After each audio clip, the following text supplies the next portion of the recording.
fanno fare la traduzione inglese.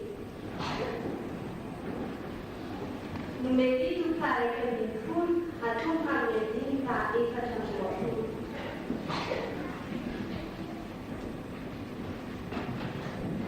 Numeri fare che mi fu a tu parli fa e facciamo. Allora, Sani non è chi non ha che Yang Bokongses karena sepencu petangul Tiada nafikula tangul kirenis karena terjasma hidup sampai Artinya dewan lawan jiwa kan tentang tiada dalam pada setahun musis karena percakapan nafikula ada bulan percakapan karena dia manis Neka tidak langsung Tani suara Nidana tewatud Nidana warnanya rakyat Nidana warnanya rakyat Di palang ketatawang Di sampai surat di suara Neka tidak tewang sampai Tiada tewatud di suara Di satu Nyata-nyata, tiada kamu ses, kan mawe. Dia ada sementara mengenai jatuh. Tiada maju suasana, Israel kamu ses, hati tanu, kan mawe. Ini ses tu, lalu sekolah. Tahu ses tam, isau hanya nama.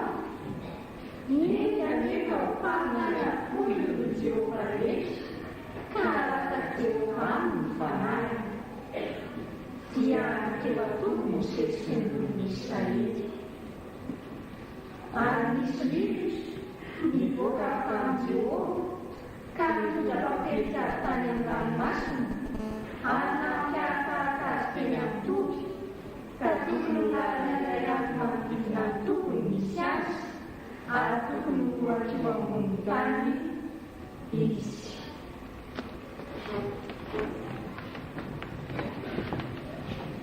Utilizzerà di fare giro un po', buchi campana di altri posti, fanno a tutta a mentini vuole.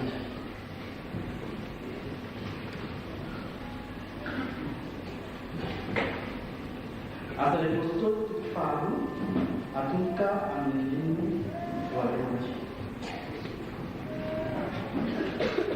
Alhamdulillah dan Pentecost, tiap tiap dari baik Yesus. Anis sudah tangkap talimat, tulis sama yang berkufu, karena kelihatan yang guna. Anis dalam talimat menceritakan Israel Salazar, Anis depan Israel tersambung Israel. Sampai pada masa Israel. Kajian tentang masanya akan dengan pada nas. Anis para kaca itu tentang Jerusalem akan dengan pada jalan Anis. Anis yang menjadi nama kakek pasangan yang sudah tentang Yesus. Ia telah menyesatkan Israel karena Injil jika ia dapat diberikan Injil kuasa menjadi terjantin jika Israel berhasil dia pastikan sediaan siarani rapungan kesukutan si judi si kakaki si siasi si uji si pangkiri, si ekip, si tadi dalam firman kiri, apa yang jauh, nasi sapu sini, kereta salah, kuawal kerja, dengan pensinya, nyata dia teman-teman, dia falando nos reis, caminhar, só de descobrir, a hora do reflexão, quando só será ninguém, cada noite, livre trabalhar e livre.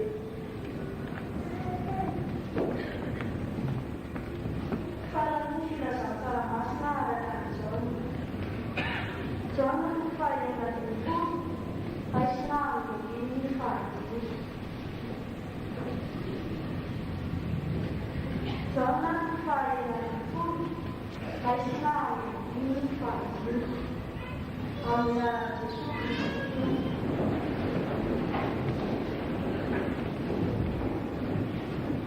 Famisi, magana zena nilakayo, aksumisian lalu matanawe, angkat jeno, kasajin kasar pandareo, cewek nareo, faisong nasama nareo, macam nareo tiara, farasiano, Jersione Tiamari Panama, Farandeo, Tiela Tiamari Bis, Agatundis, Tiamari Sotuso, Nifautan, Sinfamarina, Arvitaran, Nifautan, Sajismi Mais, Nifamarina, Sajimatayo, Katmaitai Sunyanare, Nifitaran, Sajina Sotuso, Jaya Kuasa, Lamana Sabatama Senamnarewo, Nipasara Yoki,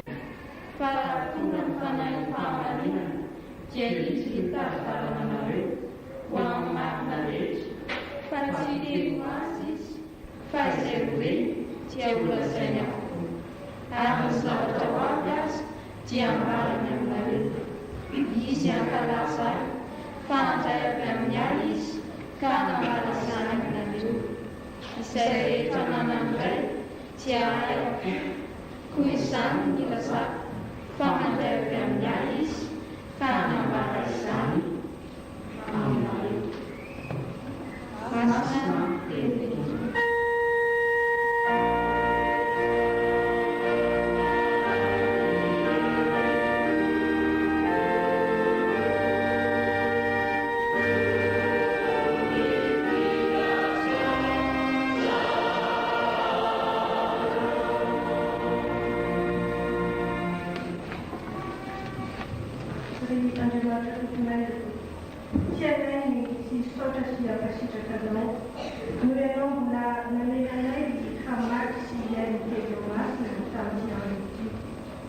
Dia tenho sei no chama sei kan sana jemancha nyaso chamuna mutira ko mbovo ya na sambo fuku ka jemancha kwa kinchina tu atene sana no masu dei sana le fatila tasha de la karina tanto questo mas na to dia sabe minha chute post Malika mas panai Asal yang saya kesini, nyata tak terjadi apa Kau ini kesandak pun tiang, akan ada yang tidak positif.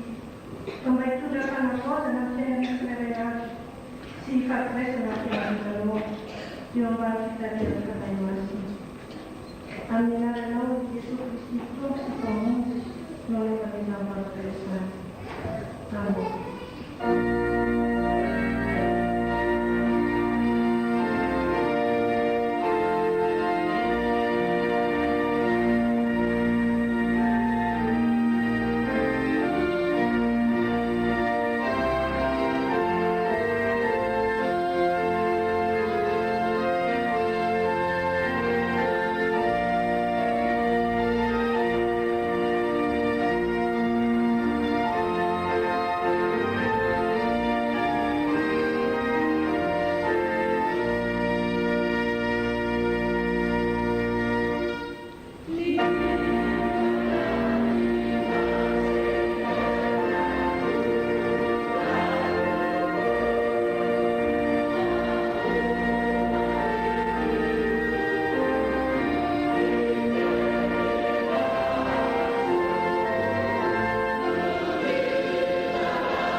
aminareo mandrakariva riavana ny fahasoavana sy ny fiadanana avy amin'Andriamanitra raintsika sy Jesosy Kristy mpamonjy ny araba manokana reo zanatsika ao amin'ny fikambanany mpamaky teny mahatratra ny fahafolontaonany ny tompo momba anareo. Izy mamangy ny fiangonany raha teo amin'izao andro pentekosta izao. Amen. Numéri toko fahiraika ambin'ny folo ny andininy fa 420 ka hatramin'ny faha iraika amby telopolo no vakitsika ary saorantsika an'Andriamanitra fa feo avy nefatra indray miaraka namakindreo zanatsika izany. Ny numéri toko fahiraika ambin'ny folo manontolo aloha dia tsaron'ny dekona indrindra any am-piomanana ho amin'ny mahadekona fa toko tsy maintsy fantatry ny dekona zany toko fahiraika ambin'ny folo amin'ny numéri izany tamin'ny fidianana reo 70 hiara-miasa hitondra ny zanak'Israely amin'ny Mosesy. Aty amin'ny andiny fa 420 isika no miainga satria eo no ahitana ny nandrafetan'Andriamanitra ny fiangonany.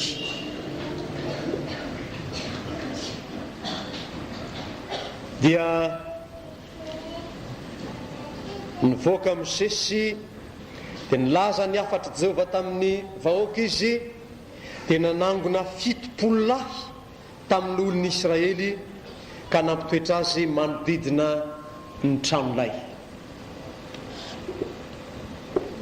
Olona ndeha hivavaka zany, olona ndeha hangataka amin'Andriamanitra zany makeo amin'ny tranolay zany, tsy olona miangona fotsiny aninona eo kory izy 70 lahy miaraka Mosesy reto fa ndeha hivavaka izy. Amin'ny fitenintsika hoe hitolona mbavaka, ilona ambavaka mba hanomezan'Andriamanitra azy ny fahefana, ny andraikitra zay anirahany azy amin'ny fitondrana ny Israely. I Mosesy zay efa nifidiny Jehova, nantsoiny Jehova, mahatsiaro zany sika raha mamaky ny Exodosy toko faha-3 indrindra ny toko faha-4 zay ny famalin'Andriamanitra sy Mosesy, ny nandavany Mosesy ny fiantsoana azy. Farany nanaiky ihany izy rehefa nomena azy hiarona rahalahiny mba handika teny hitondra ny afatra amin'ny vahoaka Israely satria tsy mahay miteny aho hoe Mosesy tamin'izay. Dia nomeny ny fanahy fa zany fomba fiasan'Andriamanitra zay olona antsoiny hiasa ao amin'ny fiangonany dia omeny ny fanahy.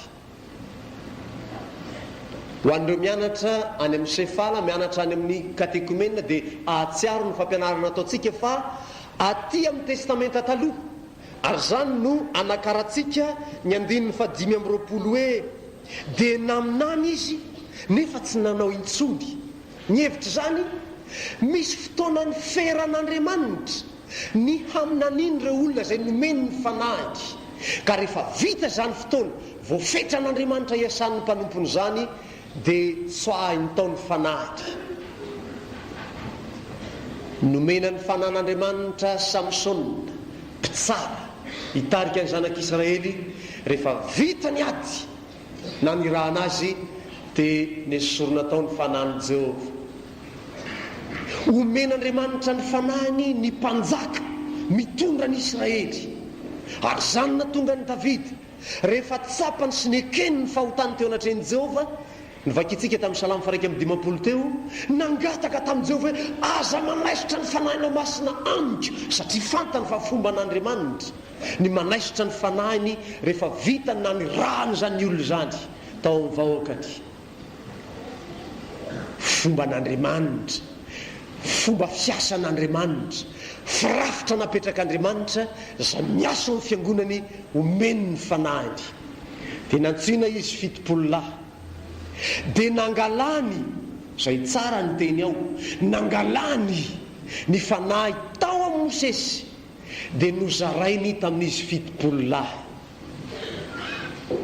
Hoy ny mpandinika ny soratra masina, ka tsy miakely zany ny anjaran'izy 70 lahy anjaran'ny Mosesy, dia aveo mbola zaraina amin'izy 70 lahy, ohatrany hoe quantifiable ny fanan'Andriamanitra, hoe azo afatra, azo lanjaina ve, azo isaina ve? Tsy zany. Ny herin'ny fanan'Andriamanitra dia ny herin'ny Jehovah Andriamanitra, tsy miovy zany, natao amin'ny Mosesy na amin'izy 70 lahy.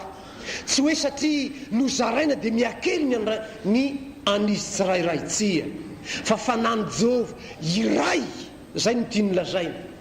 Nomena fanahy iray i Mosesy sy izy 70 lahy, mba ho saina iray sy vava iray ary fanahy iray ihany iarahanareo mankalaza an'Andriamanitra, mba tsy sin'ny sanatria toy ny valalan-karona ao amin'ny fitondrana zany vahoaka an'Andriamanitra zany mifanipaka an-trano ao, mba tsy sinny hoe fifanipahan-kevitra ka tsy ahafan'ny fiangonana mandroso fa mahapotika, mampihena, miazona aza ny fiangonana tsy afaka androso, mba tsy ho zany. Dia fanahy iray no natao amin'ny Mosesy sy zay 70 lahy hitondra ny vahoaka. Fa tsy azontsika rafitra tahaka zany akory Andriamanitra, fa nisy rolahy, hoy ny voalazan'ny soratra masina, nisy rolahy 2:20 Eldada no anaran'ny anankiray ary Medada no anaran'ny anankiray. Anisany voasoratra mba ho eo amin'ny tranolay izy ireo, nefa 70 ihany nisa ilaina dia najanona izy rolahy.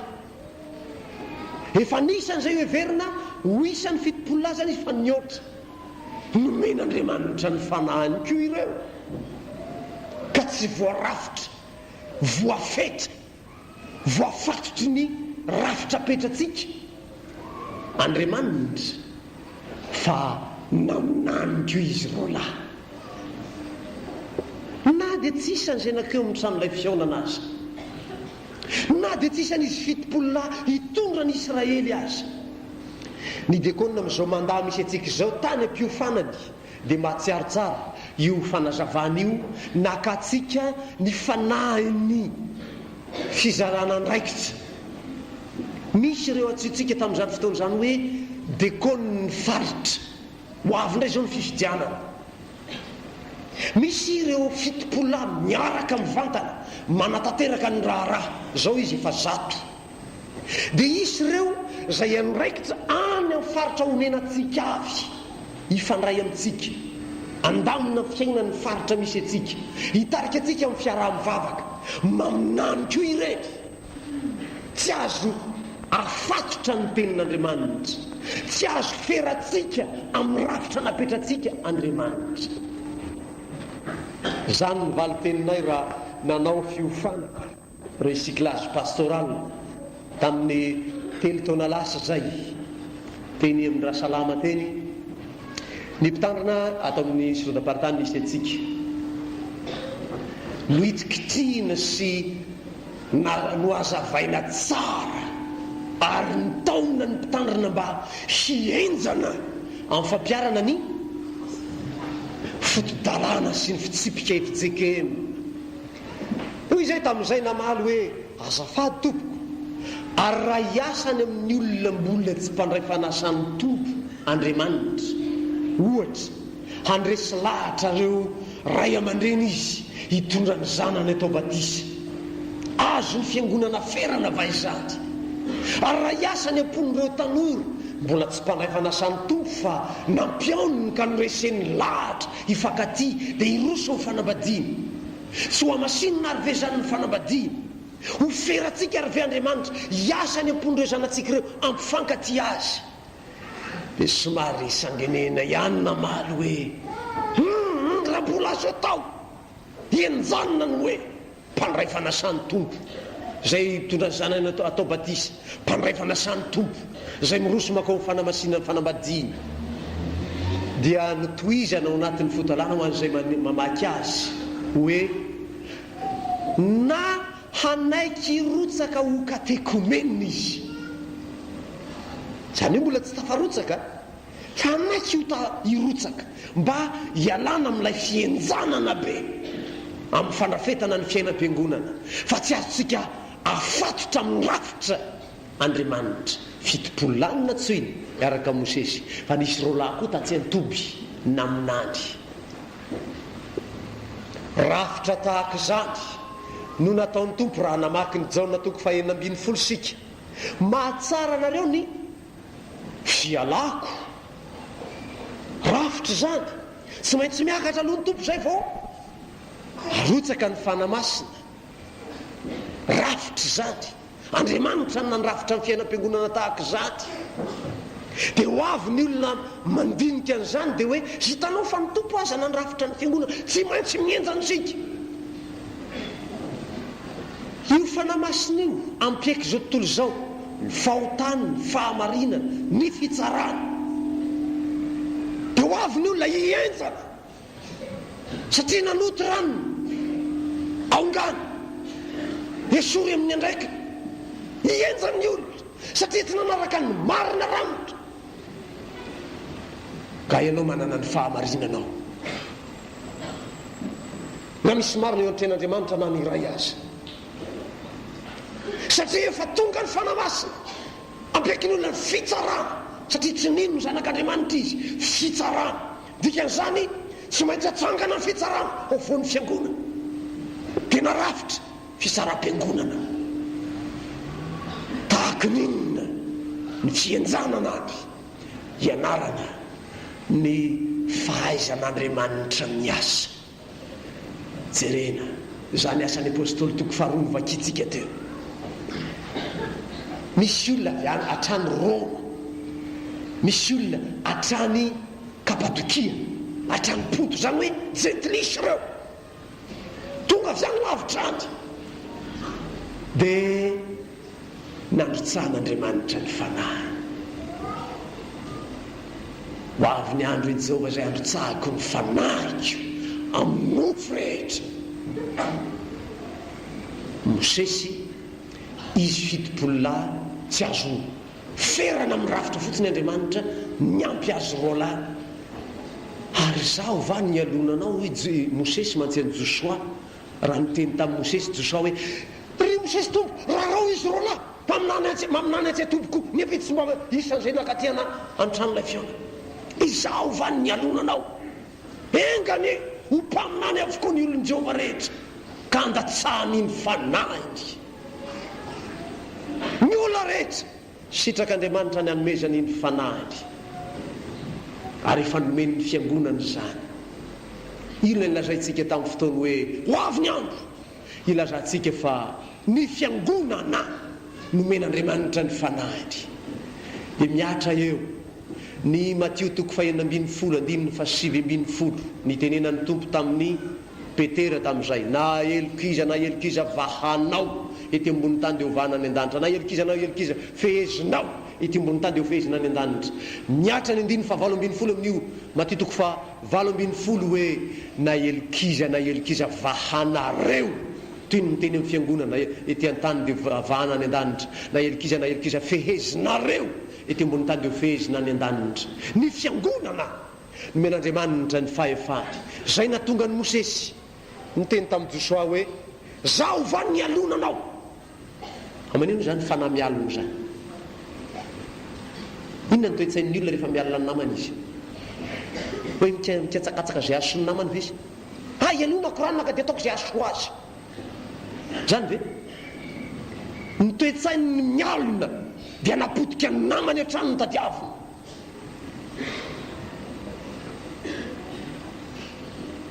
Miaraka tamin'ny kristiana anankiray tamin'iny herinandro iny ao anaty fiara zay mianaka no miresaka. Velo taraina mihitsy io zanako io amin'ny toe-tsain'ny fialonana, efa mba haloa ny olona hatramin'ny olom-piangonana kristianina mialona, dia lasa manaonao foana, lasa manohitra n'Andriamanitra.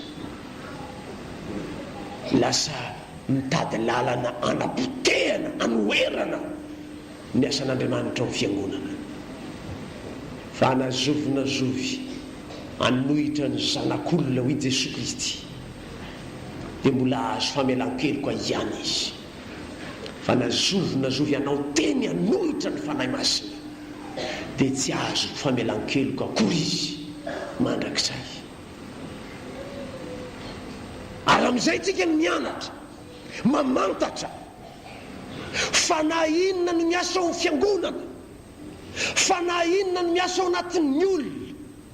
Ao iny asan'ny apôstôly toko 5 ary amin'ny andininy 7 ery.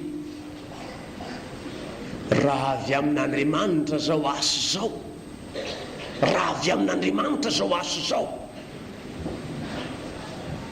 dia aza manohitra an'ireo olon'ireo ianareo hoe Gamaliel, ndreo ianareo miady amin'Andriamanitra, fa raha avy amin'ny olona ihany zao dia ho foana hoy Gamaliel. Ary marina zany.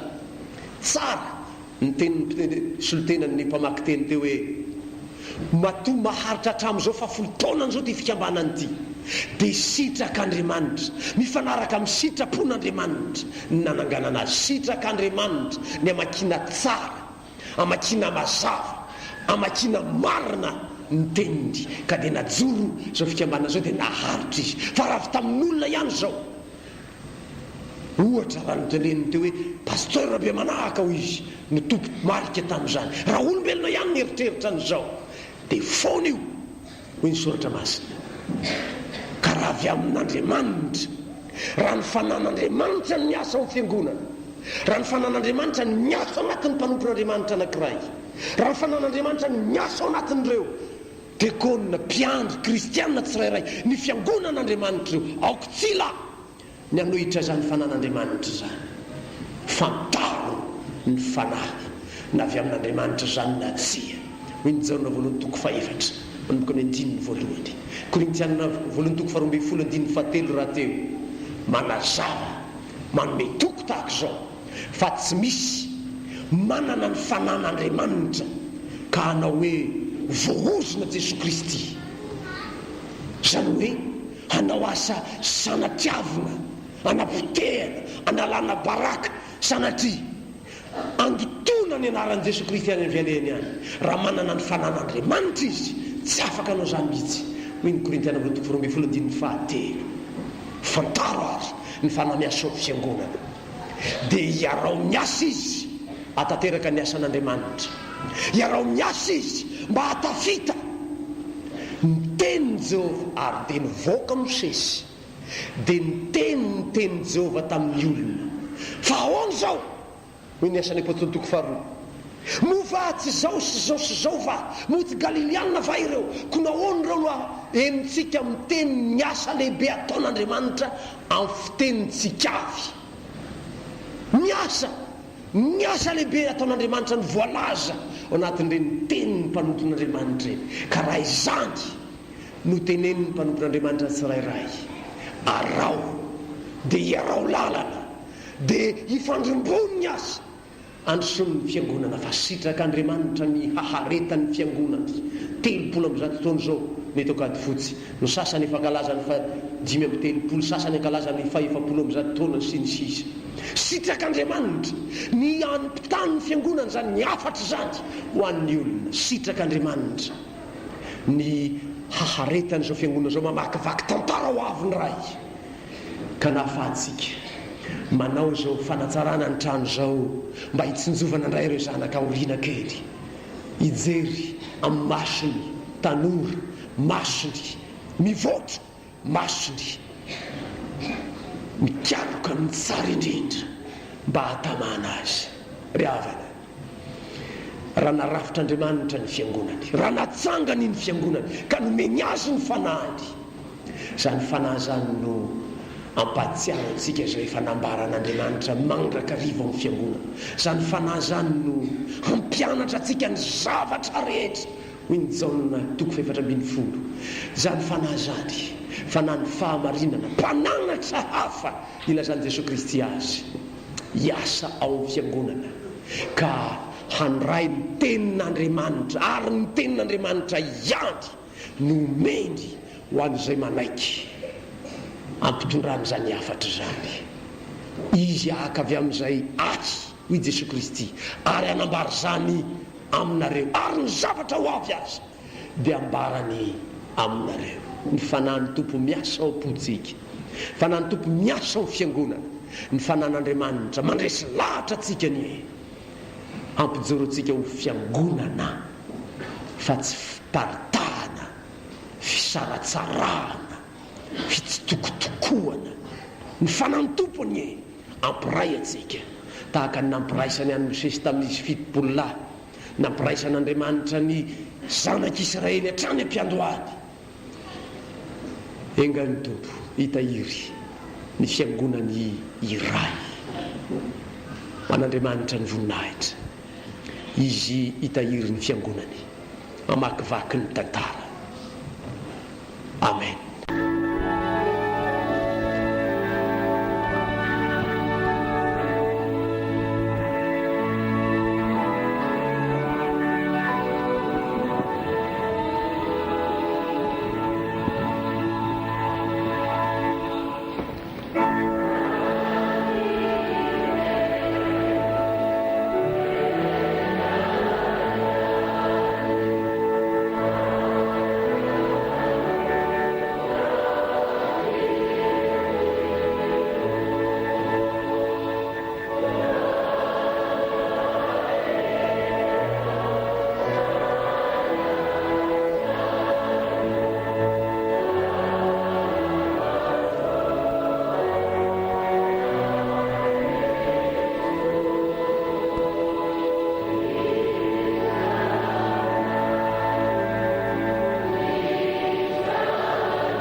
Misaotra anao zay ry Tompo Andriamanitra eo noho zany teninao zany mampianatra anay ny fandaminana, ny rafitra hanajanay sy ankatoavanay zany mba ampilamina sy ampirindra ny fiangonanao, haefany ny asa zay naniranao azy dia nijoro ny hovavolombelony ny fitiavanao, ny famonjenao ety amin'izao tontolo izao misy anay. Misotranao koa nefa izay ry Tompo noho zany teninao zany mampianatra anay hamelanao hiasa tsy hafatotray amin'izay rafitra apetrakay, fa hanekeny zany rafitra zany anao Andriamanitra ka ahafahan'ny olona rehetra, ny olona manontolo mandray zany famonjenao zany. Misotranao zay ry Tompo fa mpianarinao hankatoa ny fanahinao masina miasa ho fiangonana ka anaraka zay hitarianao anay handrosoa ny fiangonanao hatrany ho voninahitsao Tompo.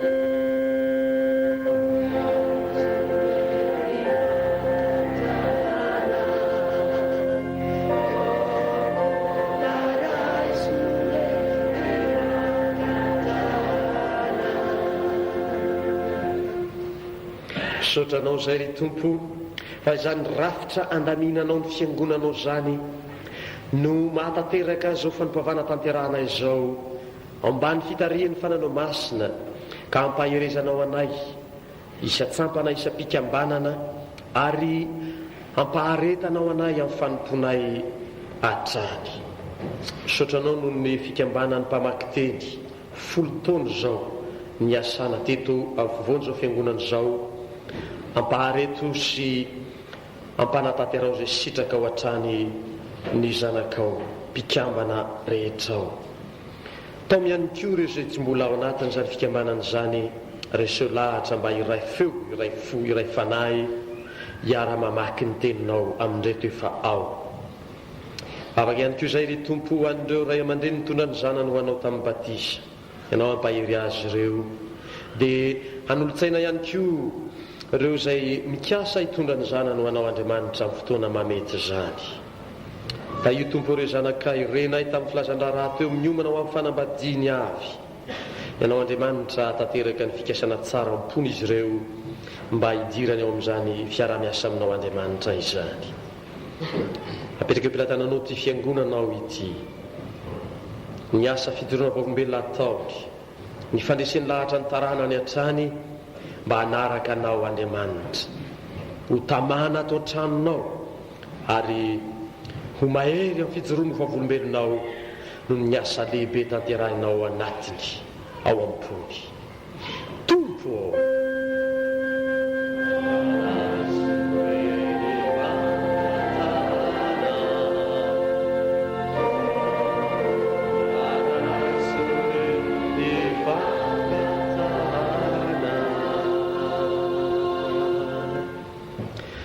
sotranao zay ry tompo fa mahazo mametraka am-pilatananao ty firenena malalana ity. Ianao Andriamanitra hiasa tsy ao anatin'ny fiangonana ihany ka rafitray amin'izany, fa hiasa ihany koa hatrany an-toby aza any amin'izay toerana mampiasana misy azy avy mba ahafahan'izy ireo mahafantatra ny sitraponao. Re tompona andraikitra isan'ambaratongany avy amin'ity firenena ity, androsoany ty firenena ity amin'ny fankatoavana anao tompo Andriamanitray. Sotranao zay ry tompo fa mahazo matoky amin'ny oatra lavitra anao zay angatana sy heverinay no tanterahinao ho voninahitrao irery. Halleluia, amen.